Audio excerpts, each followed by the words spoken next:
Hey guys, what's up? So we're here for another episode of the Beyond Alpha podcast, and today we're gonna talk about something I think is very important.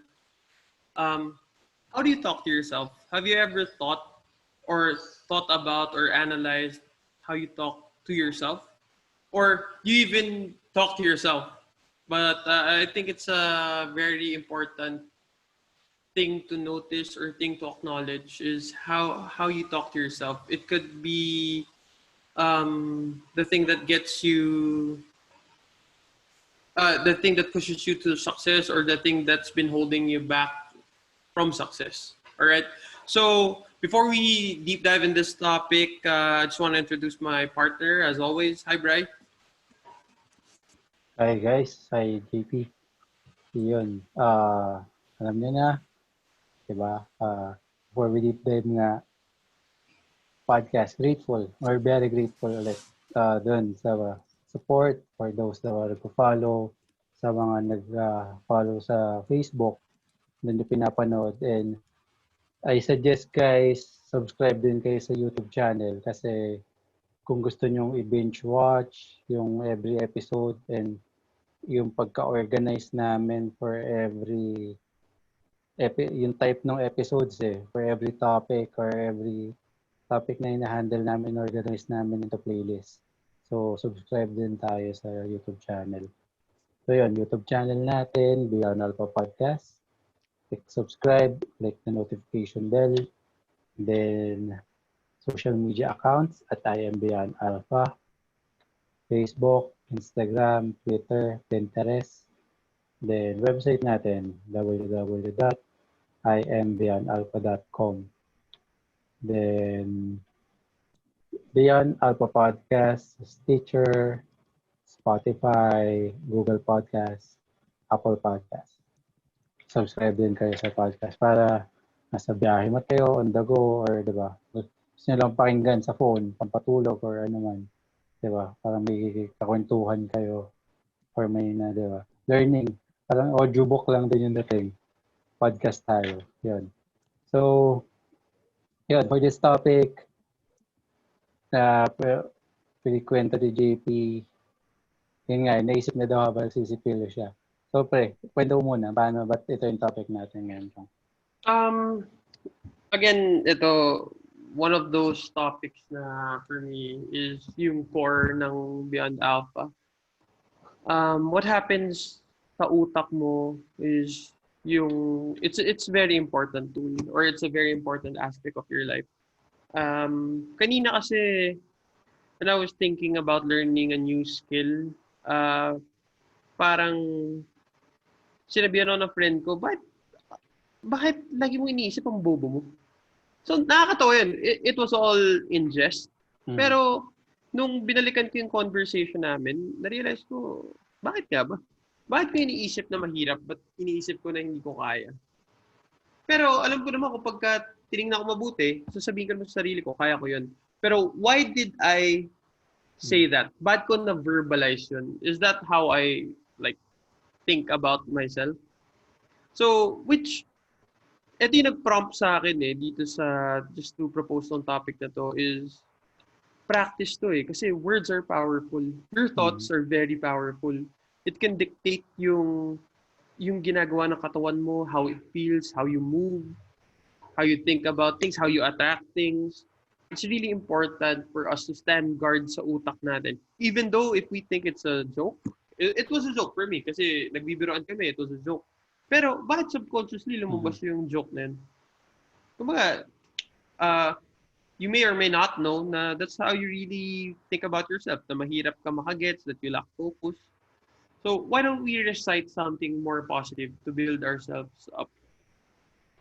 Yun nga Alam mo, all this time, when nagsusulat ako ng mga articles ko for my blog, I always had this picture. Since if you've been watching the episodes namin, so you guys know that we're into anime. And I always looked at my brain or yung capability ko as a person na parang may gate dyan. May gate. Kung nanonood kayo ng Naruto, si Kurama, si Ninetales, he's locked in a cage, right? Parang ganun this is how I look at my mind or how I look at yung psychology ko. May gate dyan. And you have to stand guard dito sa gate na to. You're the one who chooses what enters and what goes out of it. So, yun eh. Na-realize ko lang, you gotta catch yourself.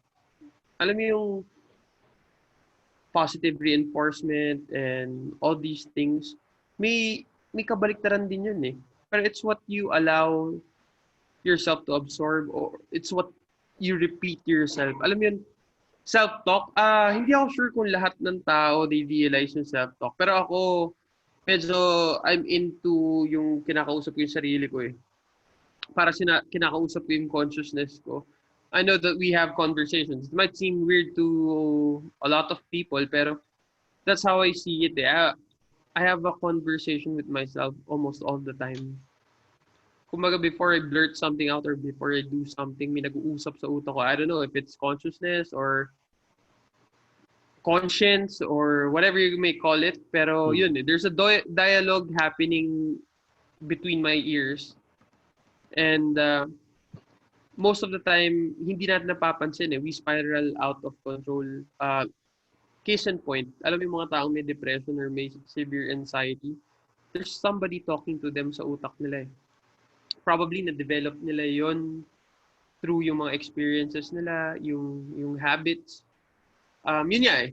So, my point in itong topic na to is how do we talk to ourselves is I just want to shed light on it. That's very important that we talk to ourselves positively. That we build ourselves up. We build ourselves up not just with yung actions na ginagawa natin but yung thoughts natin.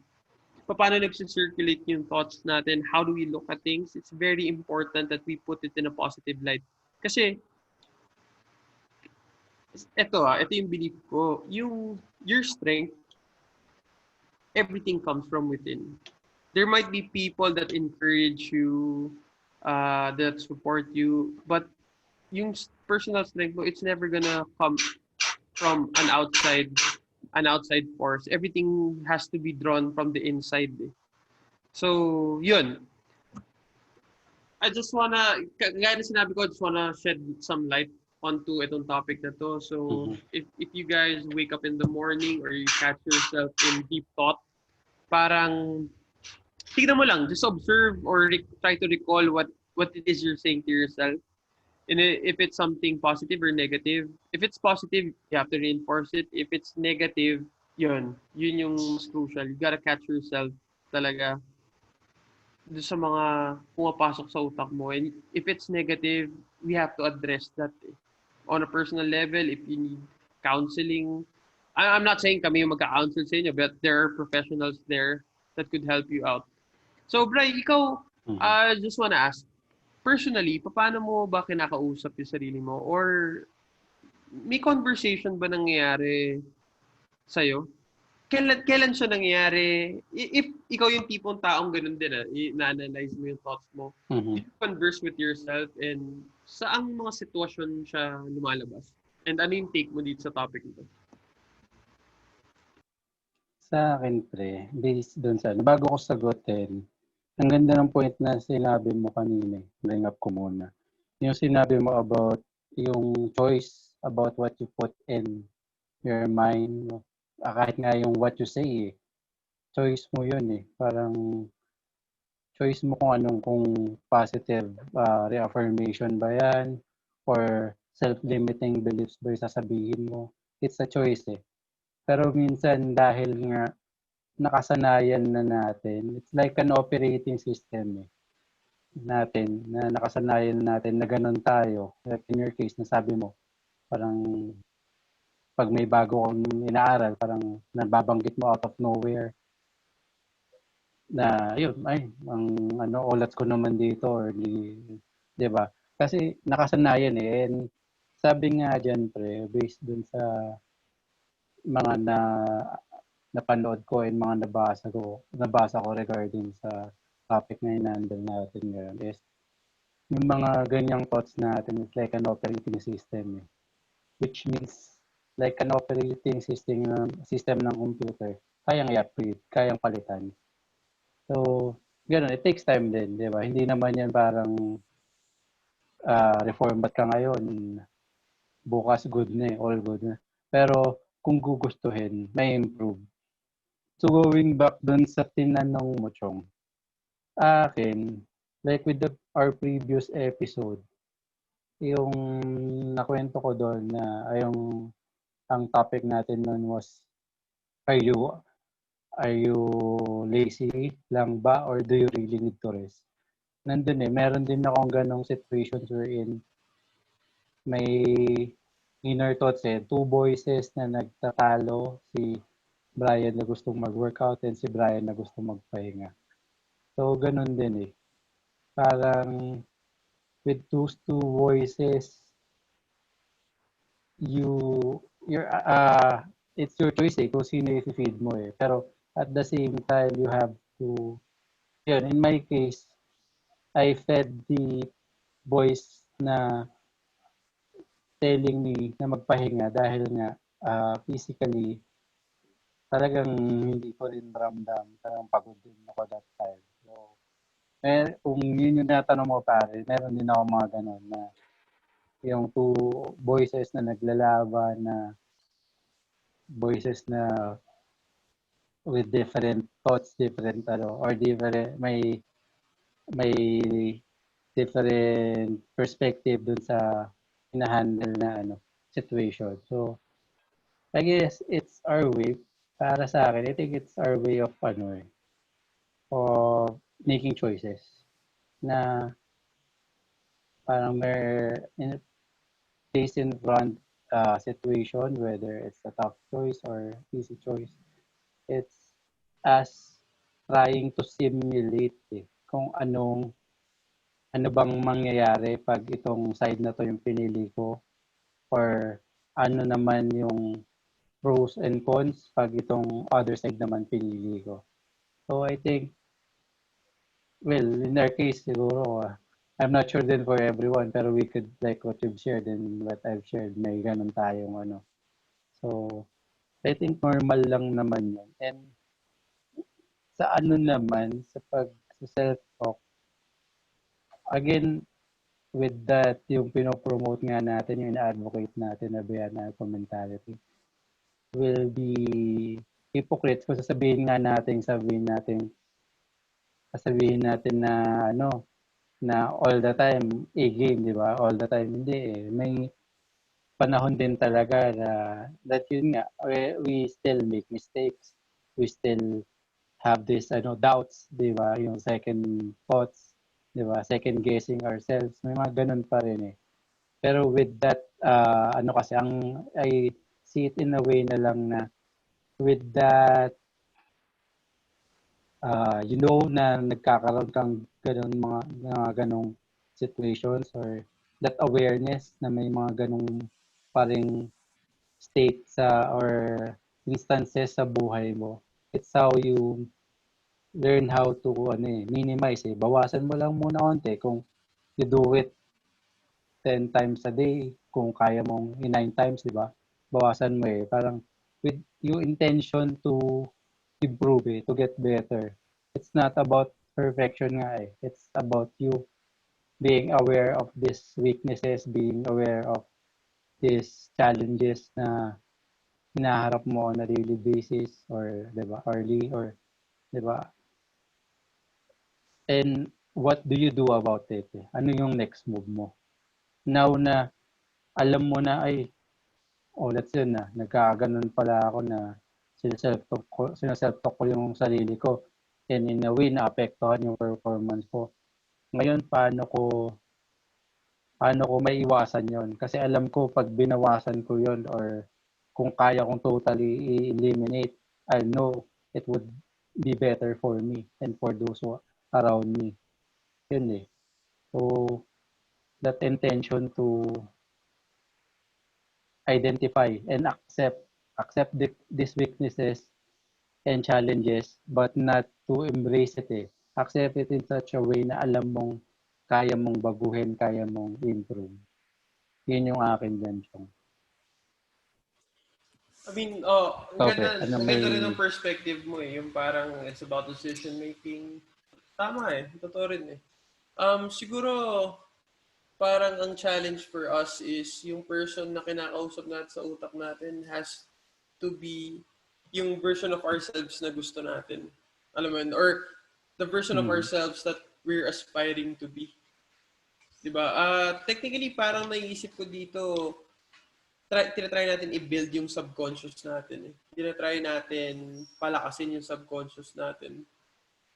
Alam mo yun, like for example, meron kang presentation sa work, kinakabahan ka, there's somebody na parang kakausap sa'yo eh.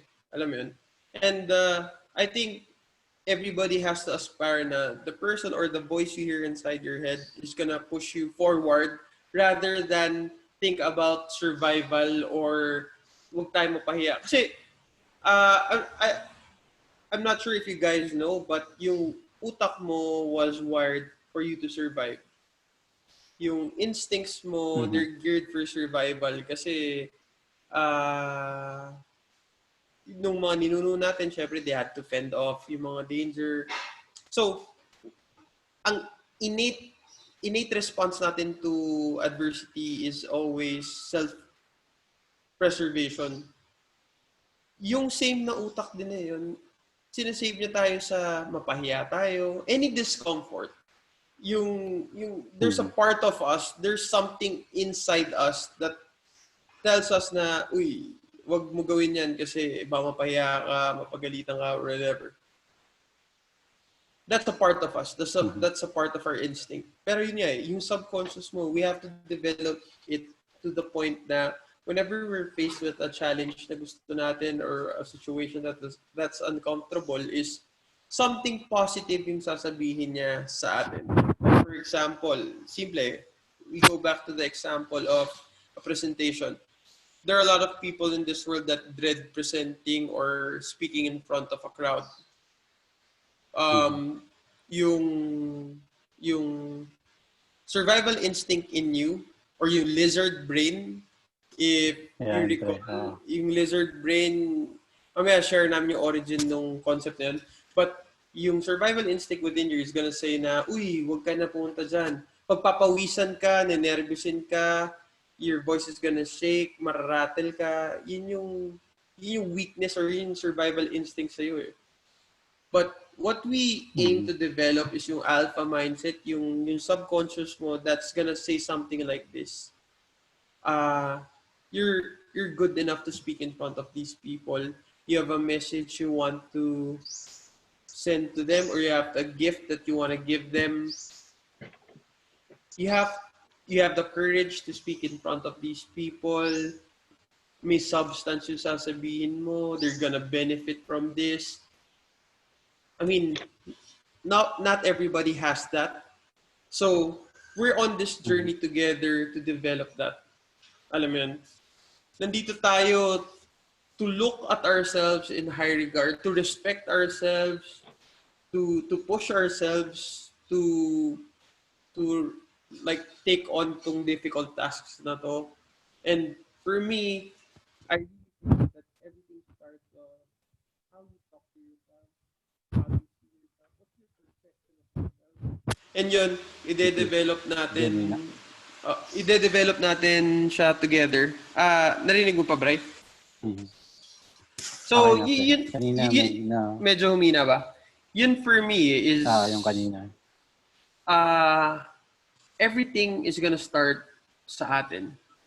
How we manage this, how we manage our mind, how we manage our thoughts, how we talk to ourselves, ito magdedictate. If we're not there yet, if we're full of self-doubt, if nagpapatalo tayo sa fears natin yan, it's okay. It's okay. But it's very important that we acknowledge it. That we acknowledge that we're developing something. And we try to like change small things. Like for example, usually, kunyari, may pinagawa sa'yo, nanay mo or whoever, groupmate mo, boss mo sa work. Initial instinct mo was always to tell something like, mahirap yan, boss eh. Parang di ko ata kaya mag-isa yan. Alam mo yun? So, Since napag-usapan natin itong topic na to, baka pwede ang next reaction mo when you go to the office tomorrow or somebody gives you work is, hindi ko muna sasabihin to. Sige, paano ko ba muna gagawin to? Mag-evaluate muna ako sa sarili ko. I'm not just gonna blurt out this shit na alam mong doesn't help anybody. Diba?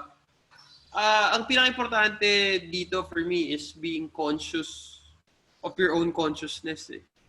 Alam mo yun, standing guard sa thoughts mo, catching yourself kapag you're falling into parang a path na hindi mo gusto. And it happens in small instances within the day. It's not really always about something big like presentation, etc., etc. Kahit sa maliliit na bagay, yung mga small decisions you make every day, pwede na natin to i-practice. Kumbaga, let's make it a habit to think about things before we blurt them out or before we verbalize them. Kasi there's power in words. Diba? Sabi nga nila if you think you can or you can't, you're usually right. Alam mo yun? Yes. You're usually right. So, sa akin, yun for me. Etong Beyond Alpha podcast, we are on this journey to developing yung sarili natin. And once we get this down, yung personal psychology, everything else, like financial success, women, or relationships, whatever, everything's gonna follow. Everything's gonna fall in line. But we gotta first work on yung sarili natin. Bri, anything else to share about this?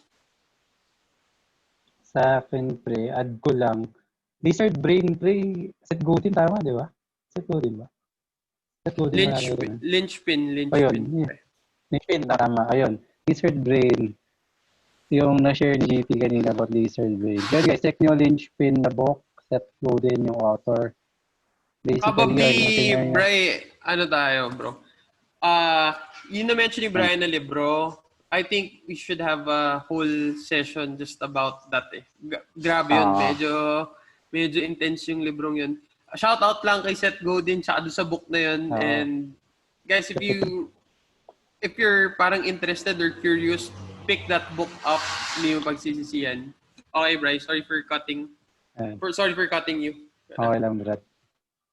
Ayun, yung nabanggit about doon, hindi naman natin lalaliman. Pero, yun, since nabanggit natin lizard brain, totoo na kumbaga, yung lizard brain na nga na yan,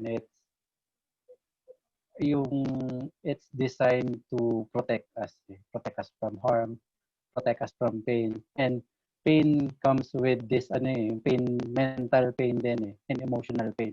Like yung ginamit ng example ni JP, which is presentation, public speaking.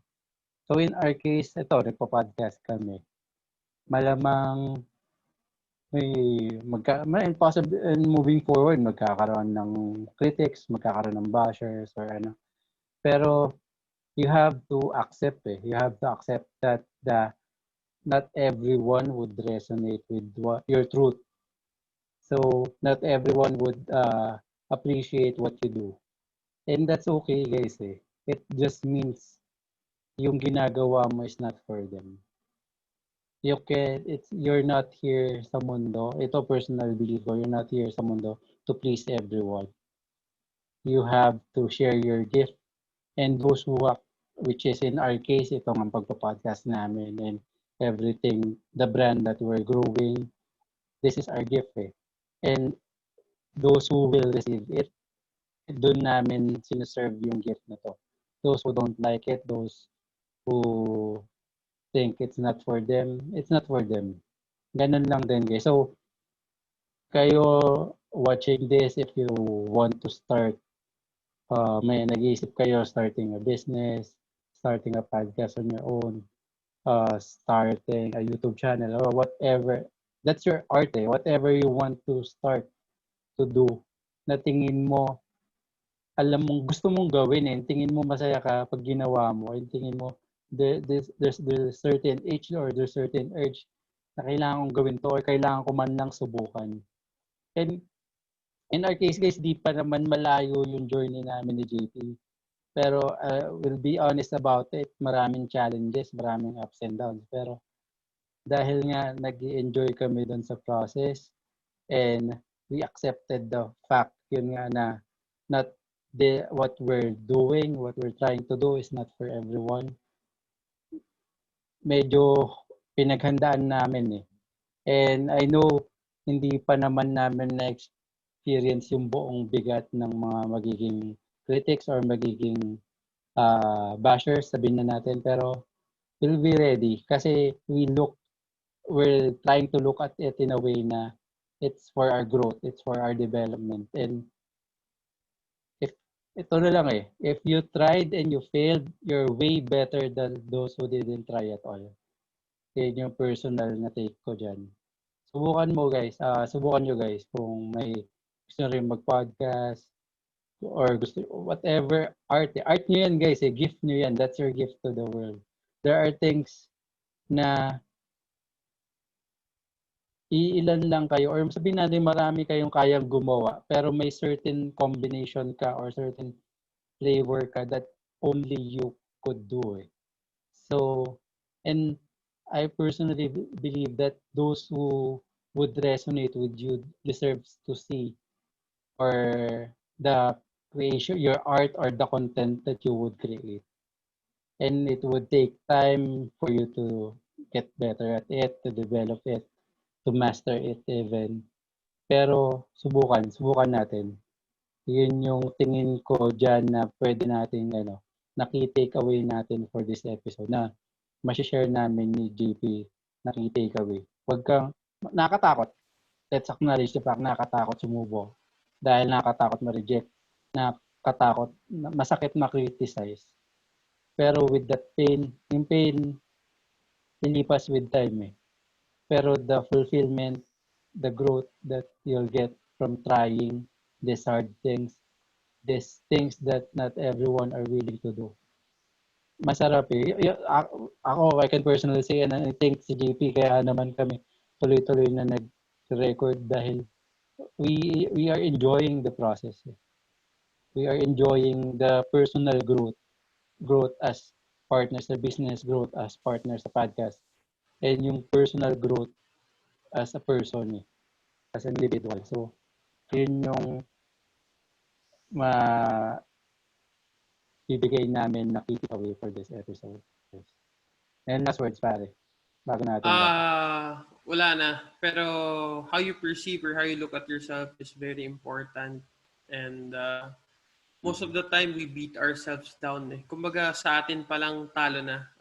I just want to leave you guys with this. Ang sabi ng dad ko, lahat ng endeavors, lahat ng battle sa mundo, it all begins and ends dito lang.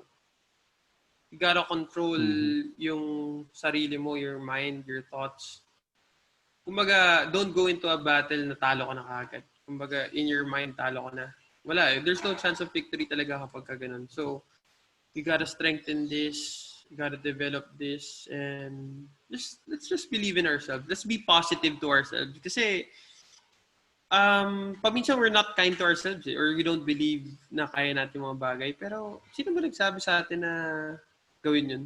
Tama yung term ni Brian, yung self-limiting beliefs. It's for another big topic. Pero, let's get rid of those. Let's smash those. Kumaga, hindi natin kailangan sa buhay natin yan. Sirain natin yung mga limits. And not everything is a grand gesture. Lahat tayo, we have to start small. That's it for me, Bri, and good luck, everybody. Thanks, guys. So, yun, no? May that to close na namin. Pero, may gusto lang ako add sa sinabi ni DP na isip ko lang habang may share siya. Totoo guys as a good example doon sa share niya, think of yung mga athletes. Diba? There's this term na tinatawag na nag-choke. Does it mean, yun, may mga games na nag-choke sila or they don't perform as they usually do? Does it mean ba na wala yung talent nila? Hindi eh. Parang they're not on the right mental state kaya hindi sila nag-perform that game. Pero hindi nawala yung talent nila. And same thing with us Meron tayong sariling galing. We just have to match it with the right mental attitude, mental state, diba? Para ma-perform natin, mabigay natin yung best natin. So yun guys, as much as ang dami pa namin gusto i-share ni JP, ito naman kasi usually conversations namin. Start with something, tapos ano na lang, na-elaborate na lang as it goes. Pero yun guys, website natin, www.imbeyondalpha.com, YouTube channel natin, Beyond Alpha Podcast. Like, subscribe, click the notification bell. Social media accounts, Facebook, Instagram, Twitter, Pinterest, at I am Beyond Alpha. Then, sa podcast directories, Beyond Alpha Podcast, Google Podcast, Spotify, Apple Podcast, and Stitcher. Yan guys, thank you for the support. Thank you for continuously watching guys, and kung if sabi nga ni JP before, kahit isa, dalawa, ma-inspire to move towards what they're working on, podcast yan, or business, may isang kang business or any art or content na gusto mong gawin, do it. May ma-inspire kaming ganon. Sobrang laking bagay na sa amin. So yun guys, salamat and see you next episode.